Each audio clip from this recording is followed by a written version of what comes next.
uncle जान नहीं आई हुन बनाए हुन चले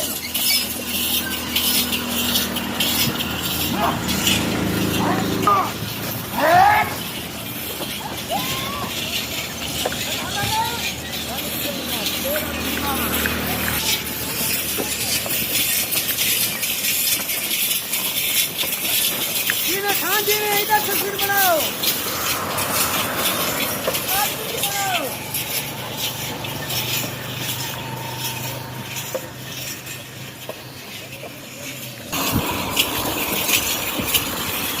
तस्वीर बना के चले जाओ